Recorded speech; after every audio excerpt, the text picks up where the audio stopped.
Bueno, bienvenidos a esta serie de videos sobre la Constitución Nacional Argentina, en los que vamos a comentar artículo a artículo en lo posible. Previo a estos comentarios, tenemos que hacer una breve introducción a lo que significa una constitución. Podemos decir que una constitución es un tipo de pacto social que delimita, origina y a la vez justifica un tipo de Estado, ¿no? Es una estructura jurídica, un esqueleto jurídico para el Estado, pero también es el conjunto de sus fines y el modo en que se organiza ese mismo Estado. En un Estado democrático como el nuestro, la Constitución tiene que ser expresión de la soberanía popular. Podemos también decir que el Estado es un tipo de organización social que ordena a una población y a un territorio determinados. Presupone una unidad soberana, es decir, relativamente independiente. Presupone valores comunes, una estructura económica e instituciones que le dan justificación o legitimidad. El Estado es la garantía del orden de una comunidad en un territorio dado. En última instancia, el Estado tiene lo que Max Weber llama el monopolio legítimo de la violencia.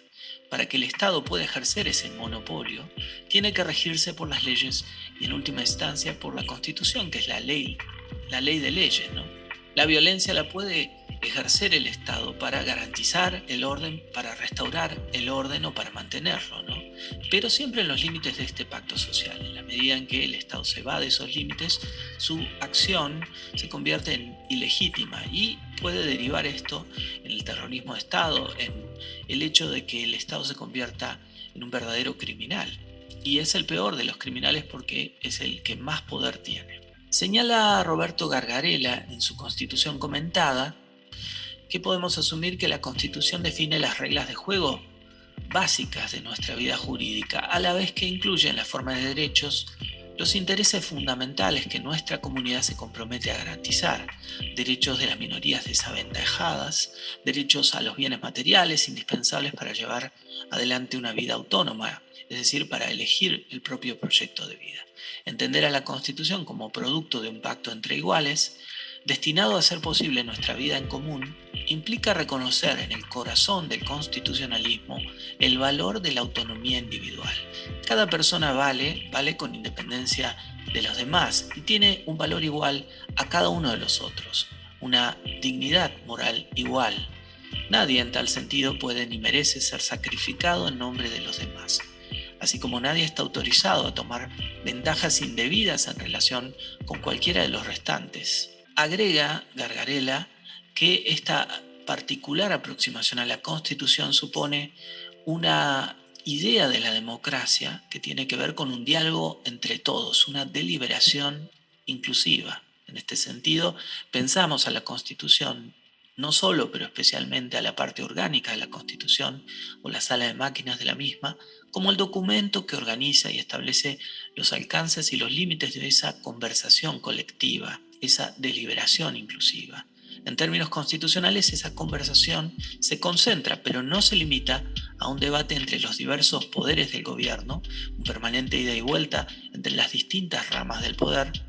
De allí que también exista un compromiso constitucional manifiesto con el contexto y las precondiciones de ese debate colectivo, su explícita adhesión al republicanismo, sus insistentes referencias al debate público, el subrayado respeto a la diversidad y al pluralismo, la exaltación de la libertad de pensamiento, o el valor que la Constitución le otorga a las manifestaciones públicas y al derecho de peticionar frente a las autoridades. Se expresa de este modo el doble y simultáneo compromiso que encierra toda Constitución, con los derechos y con la democracia, con la autonomía individual y con el autogobierno colectivo. Nuestra Constitución surge en 1853 y ha tenido varias reformas, la última de las cuales ocurrió en 1994 y fue producto del Pacto de Olivos entre Carlos Saúl Menem y Raúl Alfonsín.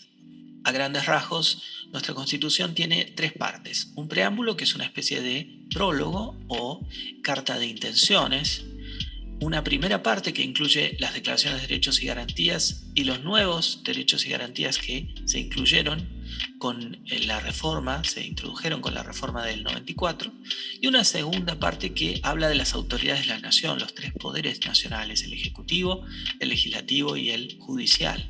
Y también hay referencias al gobierno nacional y su relación con los gobiernos provinciales y municipales. A su vez, y desde la reforma del 94, se incluyen también los tratados de derechos humanos con jerarquía constitucional por el 75, inciso 22. Dos ideas centrales justifican la existencia del Estado al que da origen toda constitución. Y en el caso de nuestra constitución, esas ideas son el bien común y el respeto a la dignidad de la persona. Se menciona el bien común en el preámbulo, cuando se habla de promover el bienestar general. Bien común es dar a cada uno lo suyo, a cada quien su derecho, es decir, una equidad, una idea de justicia distributiva. En la medida en que el Estado cumpla con dar a cada uno lo suyo, es un Estado que se mueve legítimamente, que actúa justificadamente. Por otro lado, si hablamos de persona, tenemos que decir que la palabra persona proviene del etrusco fersu y de prosopon, una raíz griega, y se refería al uso de las máscaras, ¿no? Eran las máscaras del teatro antiguo, que tenían una sola emoción congelada, tristeza, angustia, alegría, y a su vez tenían un mecanismo que permitía proyectar la voz en todo el anfiteatro. En la Grecia clásica, en el Imperio Romano, no eran personas los esclavos, por ejemplo, que eran considerados cosas prácticamente. Las mujeres y los extranjeros tampoco tenían un acceso a una personalidad completa. Actualmente, con la evolución del derecho, se considera que personas somos todos los seres humanos. Que todos seamos personas significa que tenemos iguales derechos y obligaciones, en principio. No hay privilegios, no hay leyes especiales para nadie. Por supuesto que esto es una continua lucha, un reclamo permanente para que se cumpla esta igualdad. La característica esencial de la persona es su dignidad, es la suma de sus derechos personalísimos, ¿no? La vida, el honor, la libertad. Podemos seguir un criterio de la Corte Constitucional colombiana que habla de 3 indicadores que nos permiten detectar si se está respetando la dignidad de la persona. Podemos decir que esos indicadores son que la persona viva como quiera, que viva bien y que viva sin humillaciones. Que viva como quiera significa que no se le tiene que imponer un modelo de vida, que autónomamente la persona genera su proyecto de vida sin ningún tipo de imposición. Vivir bien tiene que ver con tener las necesidades básicas satisfechas, por más que uno o cualquier persona elija su proyecto de vida, si no tiene casa, trabajo y las necesidades básicas satisfechas, no puede ejercitar plenamente su libertad. Vivir sin humillaciones tiene que ver con respetarse y respetar nuestras identidades, entendiendo que la identidad es una construcción social también. Existía una visión estática, como las máscaras del teatro griego antiguo, de una sola emoción, una identidad congelada y predeterminada socialmente. De esta visión hemos pasado a una visión dinámica y socialmente construida. La identidad implica una elección. Finalmente, la elección se configura a partir del deseo. Respetar la identidad, entonces, es respetar el deseo de proyecto de vida de cada una de las personas. El único límite al deseo es el daño a terceros, daño significativo, por supuesto. Fíjense que esta visión dinámica de la identidad se consagra en nuestra legislación con la ley 26.743 de identidad de género, que es absolutamente revolucionaria y que en su artículo 2 establece que se entiende por identidad de género a la vivencia interna e individual del género tal como cada persona la siente, la cual puede corresponder o no con el sexo asignado al momento del nacimiento, incluyendo la vivencia personal del cuerpo. Esto puede involucrar la modificación de la apariencia o la función corporal a través de medios farmacológicos, quirúrgicos o de otra índole, siempre que ello sea libremente escogido. También incluye otras expresiones de género como la vestimenta, el modo de hablar y los modales. Es decir, que la autopercepción y construcción social de la identidad debe ser tutelada o protegida por el Estado. Para que el Estado sea legítimo debe cumplir con su propio pacto social, es decir, con su constitución, garantizando el bien común, es decir, dar a cada uno lo suyo, así como la dignidad de las personas, entendiendo que se respeta la dignidad de la persona en la medida en que la persona puede elegir cómo vive, es decir, su propio proyecto de vida, puede vivir bien, es decir, con las necesidades básicas satisfechas, y a la vez puede vivir sin humillaciones, es decir, en un contexto social que le garantice no ser discriminado y en donde se respete su identidad. Por supuesto, todo esto suena muy bien, pero el derecho, como la Constitución, como toda realidad jurídica, implica una lucha.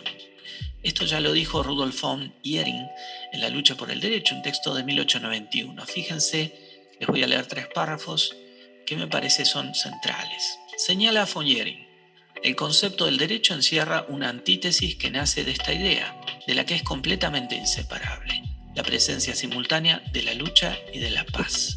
La paz es el término del derecho, la lucha es el medio para alcanzarlo. Se podrá objetar que la lucha y la discordia son precisamente lo que el derecho se propone evitar, porque semejante estado de cosas implica un trastorno, una negación del orden jurídico, y no una condición necesaria de su existencia.